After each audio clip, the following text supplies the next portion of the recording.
Imagine yourself living in the year 1911, a time when Ford's Model T was quickly becoming the most popular car on the road. However, this fact didn't faze you in the slightest, as you were on top of the world. Everyone adored you, and you were widely considered the best race car driver in the country. Your fame and success even led you to partner up and establish your own car company, one that bore your name.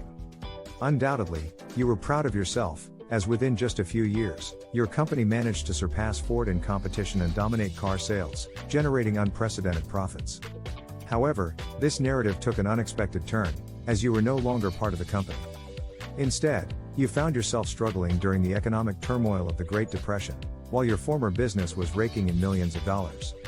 You ended up working in their factory, earning barely enough money to make ends meet. This is the untold tale of Chevrolet and its co-founder, Louis Chevrolet. Louis Chevrolet was born on December 25, 1878, in Blois-du-Dauphin, Switzerland. Although he spent much of his early years in the small villages of the Jura Mountains, he eventually moved with his family to the city of Beaune in France, where his father opened a watch store. However, the family struggled to make ends meet, and they often went days without food. Consequently, Louis had to leave school at the age of 11 and started working at a bicycle repair shop. At the Robin Bicycle Workshop, Louis honed his skills and eventually designed his own bicycle, the Frontenac, which he used to win numerous races. His success put food on the table for his family and ignited his passion for speed. In 1897, while repairing a steam-driven tricycle owned by an American, Louis fell in love with automobiles. The American, William Kissam Vanderbilt, was impressed by Louis' skills and encouraged him to move to America. Louis finished designing another bicycle, the Gladiator, in 1899, which caught the eye of a manager at the Durant automaking plant. Louis was hired to work at the company's factory in Paris, where he learned about internal combustion and four-stroke engines. While at Durant, Louis Chevrolet gained a foundation in both internal combustion and four-stroke engines. Some speculate that he also worked for other factories, including de Dion-Bouton, a well-known French car manufacturer. Whether true or not, this experience was another step towards his ultimate goal of reaching America. With the money he earned in Paris, Louis crossed the Atlantic Ocean at age 21 and arrived in Montreal, Canada before finally moving to New York in 1901.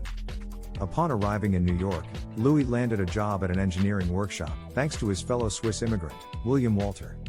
After a few months with Walter, Louis moved on to work at the American branch of de Dion-Bouton. Unfortunately, the branch shut down the following year, and Chevrolet struggled to find new work. Around this time, his father passed away, and Louis encouraged the rest of his family to join him in America. Over the next few years, Chevrolet worked in various small workshops and even took a part-time job as a driver to make ends meet. But in 1905, everything changed. That year, Louis joined the American branch of the Italian automaker, Fiat. At the time, Fiat was becoming one of the leading automobile companies in the world, and Louis was hired to do what he loved most, participate in the company's auto racing team. During his time at Fiat, his obsession with engines reached new heights, and he quickly became known as a daring racer with little concern for his own safety. Chevrolet's reputation as a skilled racer grew when he broke the 1-mile world record at Morris Park in an underpowered Fiat. A few months later, he entered a highly publicized head-to-head race against some of the best drivers in the country and came out on top, earning him greater popularity and even being featured on the front page of the New York Times. Chevrolet's physical strength also played a significant role in his success as a racer. Race cars of the time were like monsters that had to be wrestled around the track, and Chevrolet was a master at controlling his vehicle. He was not only a great racer but also a brilliant mechanic who constantly pushed his cars to their limits. Chevrolet's talent did not go unnoticed, and acclaimed engineer and inventor John Walter Christie invited him to work for his company. Louis moved to Philadelphia to begin his new job at the Christie factory and developed a new racing car that introduced the concept of front-wheel drive. Although it was ahead of its time, front-wheel drive was still a work in progress, and John Christie never achieved the success he had hoped for. On the racetrack, Louis aspired for success. Working for the company, he grew his knowledge in the automotive field. Over the years, he continued to participate in notable races, such as the Vanderbilt Cup races and the Indianapolis 500, securing several victories and breaking numerous records. His skill on the track made him a public figure, earning him the nickname the Daredevil Frenchman. By 1909, Louis was the second-best driver in the American Championship. Despite his impressive track record, his racing career came at a heavy cost. Louis spent much of his time in hospitals due to various accidents, and some of his racing mechanics lost their lives on the track. However, Louis' racing abilities caught the attention of William Durant, the founder of General Motors and the owner of the Buick Motor Company. Durant signed up Louis to drive for his Buick racing team, but he had even bigger plans in mind. After being fired from his senior management position at General Motors, Durant recruited Louis and proposed building a car company together. Louis, alongside his brother Arthur, partnered up with Durant to found the Chevrolet Motor Company in 1911. Louis' design abilities proved to be just as impressive as his racing skills. He, along with his close friend Etienne Planche, spent over 6 months designing the stylish 6-cylinder car, known as the Classic 6 or the Type C. It was the very first Chevrolet car to carry the name of its designer and boasted a 4.8-liter displacement engine that could reach a top speed of 65 miles per hour. The Chevrolet Classic 6 was known for its luxury status in today's currency, but it is believed that only 500 were sold during its initial year. Louis, the creator of the car, and William, co-founder of Chevrolet Motors, met to discuss the company's future. Louis aimed to build racing cars, while William disagreed and pushed for low-priced, high-volume cars similar to the Model T. They couldn't agree, and the argument continued. Louis left to promote his car and went on a trip to his hometown in Europe, but when he returned, he found that William had restructured the company to focus on low-budget cars without his consent. An argument ensued, and William insulted Louis, telling him to quit smoking his cheap cigar and to move on to something more exclusive, leading to Louis leaving the company.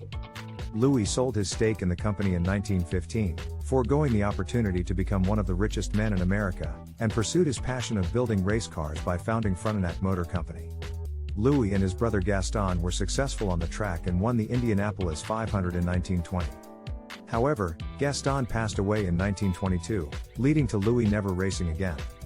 Frontenac Motors planned to create a prototype passenger car, but Louis' fortunes began to fade away after his brother's death.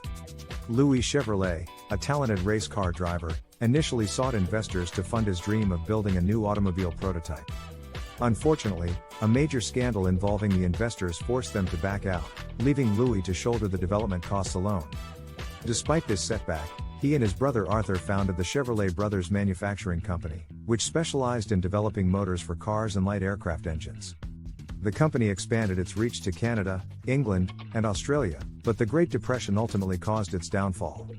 However, Chevrolet Motors continued to thrive and even outsold Ford in the early 1930s, thanks to their new model, the Chevrolet International. The company's logo, the recognizable boat eye emblem, quickly became a popular brand worldwide. Louis Chevrolet was no longer involved in the company due to various acquisitions by William Durant, which left him with large debts and ultimately resulted in him being bought out from the company in 1920. Louis attempted to start an aircraft company in Indianapolis but was again forced to shut it down due to the economic crisis. He returned to work for Chevrolet Motors as a mechanic on the assembly line. Unfortunately, he contracted atherosclerosis, which led to the amputation of his leg and forced him to retire. He died in 1941 at the age of 63 due to a heart attack, and his brother Arthur fell into a deep depression and took his own life just a few years later. Despite these tragedies, Chevrolet Motors continued to dominate car sales and reached new heights during the 1950s and 1960s. They introduced the Corvette in 1953, a two-seater convertible built with fiberglass instead of steel, which revolutionized car design. The Chevy Impala also became a huge hit for its design and features, breaking the world record for the most vehicles sold in a year in the American car market.